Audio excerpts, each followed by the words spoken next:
મોટા કર્યા, તમને લગ્ન કરાયો, પણ જે ક્યાંથી આવ્યો છે ને ક્યાં મારે જવું છે તેની ઓળખાણ કોણ કરાવવા આવા સંતો?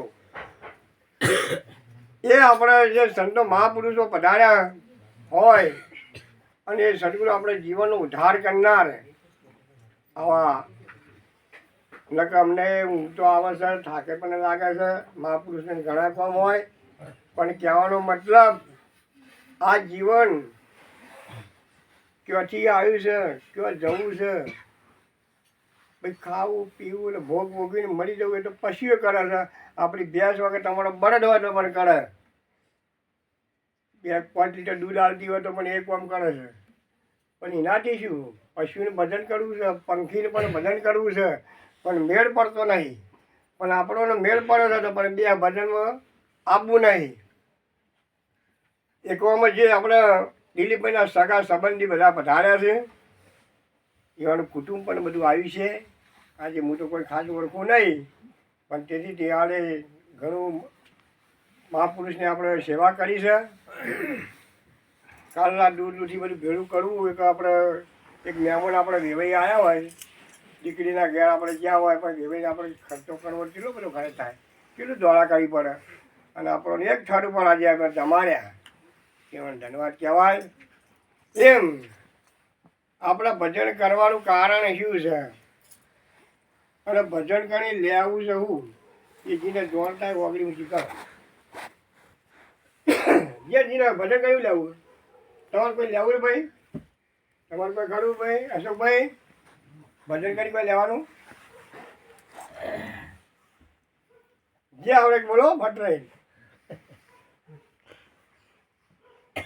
આ કાલે પૂછ્યું, આપણે તો મહાપુરુષ છીએ કે ભજન કરીને આપણે શું લેવું છે કોરો એનું કોક તો આપણે ખેતી વાવીએ, ઘઉં વાયા હોય તમારે ખેતર, પણ આપણે આશા હોય કે ના હોય કે ભાઈ 5 મણ ઘઉં થઈ જાય કે 10 મણ થઈ જાય, 50 મણ થઈ જાય, બરાબર? તો એ આશા ખરી ખોટી? ભેંસ હોય ગાય હોય તો પણ મોટી કરે દૂધ ખાવાની આશા ખરી ખોટી? છોકરો મોટો કરે, દીકરી મોટી કરે પણ મોટો થાય ખવડાવવાની આશા ખરી ખોટી? એ ભક્તિ શું કરવા કરીએ છે? કોક તો આવું જ હોય ઉદાહરણ. તો જો ભક્તિને મને જાણવું હોય તો ગુરુના સાનિધ્યમાં જવું પડે, તાનવાની માલુમ પડે, તાનવાની ખબર પડે કે ભક્તિ શું કહેવાય, ભક્તિ શું કહેવાય. ભક્તિ કહેવું કે ને ભજન ગાવાની કોઈ ભગત ના કહેવાય. ક્યાં ભજન તો આપણે મોબાઈલમાં હતા તો આવી ગયો છે, એ આપણે સાંભળી લેવાય વગર ખર્ચો, પૈસો ખર્ચાય નહીં, અને આપણે સાંભળી લઈએ, માઇક બોટીને સાંભળી લઈએ. પણ ભજન ગાવાથી ગાવાથી ભગત ના કહેવાય. પણ જ્યાંની એની ખબર ના હોય, એની ખબર ના હોય,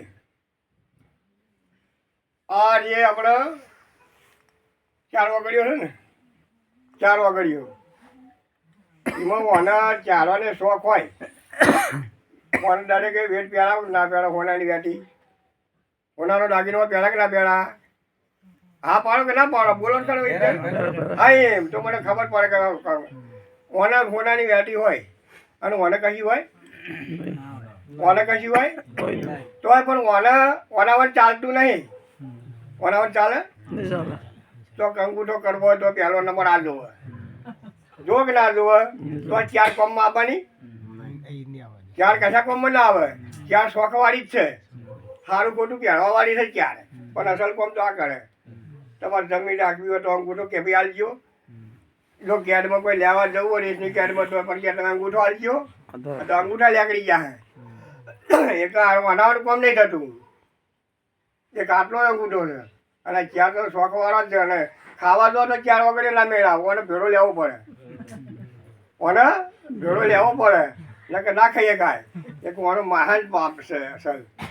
એક કહેવાનો મતલબ આ શરીરના દાગીના બહુ બહુ કિંમતી છે.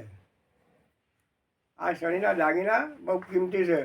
તમે કોઈ એમ કહે કે ભાઈ આટલી હાથ આપજો, 5 લાખ રૂપિયા આલી છે, કોઈ હાલે? કોઈ કે આટલે પગ આલો, કરોડ રૂપિયા આલી, કોઈ કે આટલી બે કોઈ કોક આલો, કોઈ હાલે? આ શરીરની કોઈ કિંમત થાય નહીં, કિંમત વાળી ઉપજાવી જ નહીં. તમે પૈસાની કિંમત કરી શકો પણ મોણાની કિંમત કરી એમ જો આપણને એક કિંમત થતી હોય તો સદગુરુનો આપણે થોડું સમજણ લેવી કે ના લેવી? જેને લીધી હોય તો ના દેજો, પણ ના લીધી ને એવાનું કહું છું કે આ વસ્તુ આપણે ખરીદવી કે ના ખરીદવી. બજારમાં જ્યાં હોય કાપડ લેવા જ્યાં હોય ને કાપડમાં મૂલવાયું હોય, પણ સારી વસ્તુ લેવી કે ના લેવી? સારી વસ્તુની કિંમત થાય એમ આવે. આપણે વસ્તુ સારી છે ભક્તિ લેવી કે ના લેવી? કે પરમાત્માની જો ઓળખ કરી હોય તો પોતે આપણે એકવાર ભજનમાં આવીએ જઈએ. આ શું કહેવા માગે છે બોલો? આ 3:30 શરીરની અંદર બોલાવવાના ભાઈની ખબર ખરી? જેને ખબર હોય ખાલી ઓગળી ઊંચી કરો. બોલો ભાઈ, આ ખાવાની ખબર ખરી? આપણે જમીની ખબર ખરી? બોલો બોલો, કોઈ નહીં ખબર? તો અત્યારે દિલીપભાઈના ક્યાં જમ્યા નું ફોકટ ફેરવો ગયો ને મફત તો ખાવાનું થયું ને આપણે તો. હે તો શરીર આપણે ખાવાની ખબર નથી તો આમાં ખાવાવાળો ભાઈ કોણ છે એની ખ્યાલ ના હોય તો શું કરી? પછી બોલાવવાવાળા ભાઈની ખબર ખરી? આ બોલાય કોણ? 3:30 શરીરની અંદર બોલાવવાવાળા ભાઈની ખબર ખરી? એટલે ખાવા જ ના પડે પણ બોલાવવાવાળે તો પડે ને. એટલે કોણ બોલે છે? ચોથી બોલાય છે ભાઈ, ખબર ખરી? એ બેનો કોઈ ખબર નહીં? આખો દર બોલ બોલ કરો, રાત દિવસ બોલ બોલ કરો છો. તો બોલાવવાવાળા ભાઈની ખબર નહીં, ખાવાવાળા ભાઈની ખબર નહીં, તો વાપરવાવાળા ભાઈની ખબર ના વાપરાય કોણ? કોણની તો ખબર પડે ને કોણ વાપરવાવાળો છે. ખ્યાલ ખરી? એ ખબર નહીં કહેવા માંગુ. તો આપણું આ બધું કશા કોમનું નહીં. આ બધું ખાધું પીએ છીએ, વાપરવાની ખબર નહીં. તો ભાડવાવાળાને ખબર કે ભાડવાવાળો કોણ વખત દેખવાવાળાને ખબર ખરી? એ નહીં. અરે આ તો કાળો કહેજો ભાઈ. હે ભાડવાવાળાને ખબર નહીં, ખાવાવાળાને ખબર નહીં, તો પણ શું કરવાનું કે આ બધી રીતે આપણે ગોડા કરીએ. કોઈ કે બજારમાં કે બધાને દેખાય છે તમને નહીં કેમ ભરાતું તો બને જેવું ના થાય. આપણે કહેવાનો મતલબ છે કે જો આરી ખોર કરવી હોય, આ જે જાણવું હોય ને એ ગુરુના મને મેળ પડે નહીં. આ જુઓ આ મહાપુરુષ પંચીરો મહારાજ જુઓ કલકત્તાથી જુઓ ગોપાલભાઈ મહારાજને કોઈ ખ્યાલ નથી, ભજને નહોતું કહી શકતા. પણ અત્યારે જો 5000 પબ્લિક હોય તો ભજન કહીએ કે કોઈ નવું જીવનનો ઉદ્ધાર કરે. ઘણા એને સુધારા પર લાઈન ઉપર આવે. જો આપણે ઘરમાં ભગત હશું તો ચીડી બહાર ગોપાર પણ જેનો ગુંડકાઓ ભાઈ બેનો થોડી લાઈન ઉપર આવશી, થોડો ભજન થાય અને થોડી આપણે વ્યસનથી દૂર રહે. કોઈ જુગાર રમતા હોય, કોઈ દહાડો પીતા હોય એનાથી છેટા રહી. અને કાલે મોટાથી આપણા હગવાવાળાના તો આપણી લાયકાત બંધાય, આપણી કિંમત થાય કે ભાઈ ફલાણા ઘેર ભગત છે, આપણે દીકરી આલ્યા જેવી છે, એ કોઈ વ્યસન નથી. તો આપણે દોડીને આવા બીજા માણસો વાતો કરે. દિલીપભાઈ જેવા, સુરેશમલ જેવા, મણિભાઈ જેવા કંઈ ઘર તો ભગત છે કે આપણે છોકરી આલો. અને આ કરતા કોઈ કહે ખરું વૈકન દીકરી આલો? એવાના જેવા તો જ મેળ પડે ને કે ના પડે. એક આ જીવન છે ખટપટ્યું.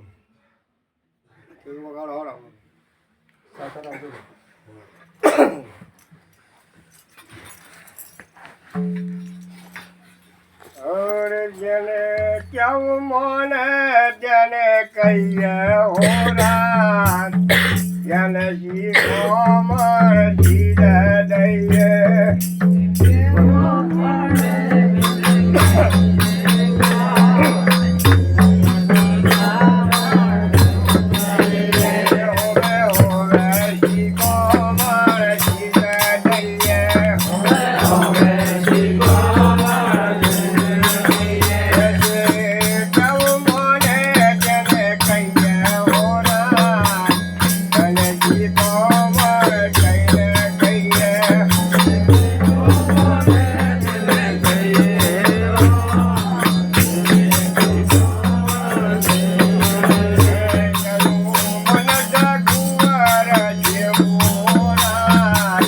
એને શીખો મારે જીતે દઈએ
જેને કેવું મોને તેને કહીએ એવો રાજ એને આપણે શીખવામાં કંઈ કહેવી પડે પણ જે કેવું ના મોને એને મન કીધું મોકળા જેવું કણા જેવું મન મોકળા જેવું મને તમે હોય બેઠા છો બધા આપણે ભાઈઓ બધા બેઠા છે મહાપુરુષ બધા બેઠા છે પણ ગાડા તમારે ઘેરની ઓટો મારી પાછું આવી જવાય એને નહીં જોતું બાઇક કે નહીં જોતી ગાડી કશું જોવો ખરું અત્યારે તમે ખેરવાળા ગાડા હો તો મણીભાઈ જઈને આવતા રહી એમાં રોડે ના નડે ટ્રાફિક ના નડે કોઈ વાયરે ના નડે કે ઝાડે નડે ખરું પણ ઘેર ઓટો મારીને આવી જાય એમ આપણે કોઈ ઘરમાં ગોડું નહીં કોઈ નાહી નહીં જતું પણ આ મન આપણે છે મોકળા જેવો છે આ મનને વશ કરવા માટે અને પોતાની ઓળખાણો કરવા માટે કે હું ક્યાંથી આવ્યો છું મારે ક્યાં જવું છે મારા પરમાત્માને શેઠું જેટલું છે જાના આપણે માના ઉદાહરણમાં હતા તાના આપણે ભક્તિ કબૂલ કરી હતી તાનું ઊંધા મસ્તકે લબડી જતા અને પરમાત્માની અંદર અરજી કરી કે પરમાત્મા મને છોડ બહાર આવીને ભક્તિ કરે મને કોલ કરે તો કે મને બહાર છોડ મને હું ભક્તિ કરે પણ બહાર આવ્યા કે મા બાપને શીખવાડી દીધું બાળક જન્મ પણ બાળકને ખબર નહીં કે હું પટેલના ઘેર જન્મે છું કે ઠાકોરના ઘેર જન્મે છું કે હું હરિજનના તોર જન્મે છું કે બ્રાહ્મણના તોર જન્મે છું બાળકને ખબર નહીં પણ એ શીખવાડવામાં આપણા આવે કે આપણે પટેલ છીએ આપણે ઠાકોર છીએ આપણે ફળવાના છીએ આપણે દરબાર છીએ એ શીખવાડવા આપણે શીખવાડીએ એને ખબર નહીં પછી મરનારાને ખબર નહીં કે હું તો આ પટ તત્વના સાધન મેં બોલવા વાળો ભાઈ નીકળ્યો કે ખબર કરી કે હું કના ઘેર હતો તો બધા વળી વળી ઘેરા આપણે ઘેર જ આવું કે મરવાની જલમવાની બેની ખબર નથી. પણ જો આવા સદગુરુના સાનિધ્ય જતા રહો, સદગુરુનો આપણે ઉપદેશ લઈ લઈએ તો જલવાનું મરી જાય ને મરવાનું મટી જાય. તમે કોઈ ભાઈ આટલા બેઠા પર કોઈ જલમ્યું જ નહીં લે હું કહું કે તમે મળે નહીં. કેમ કે જલમવાનું મળવાનું સાધન અલગ છે.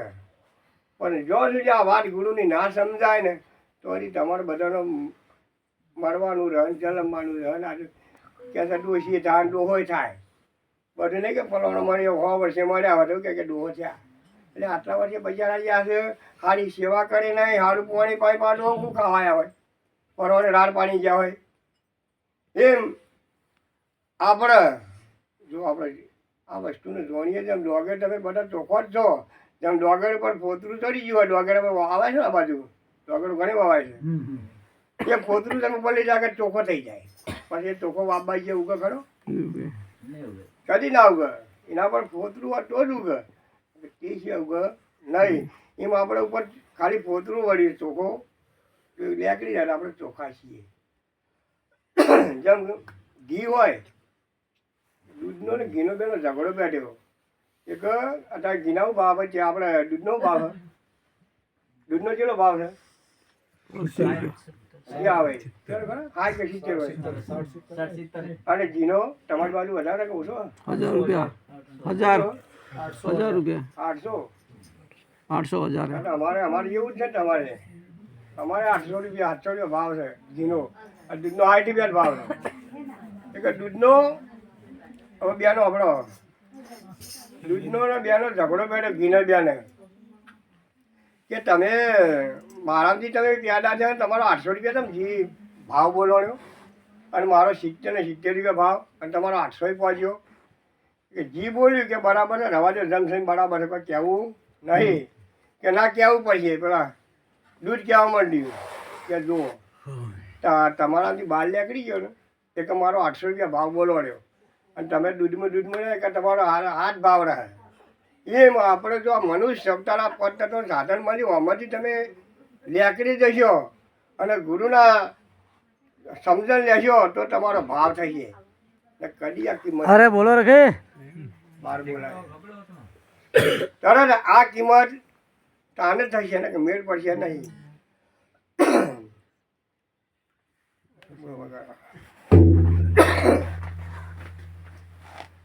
અરે તારા માટે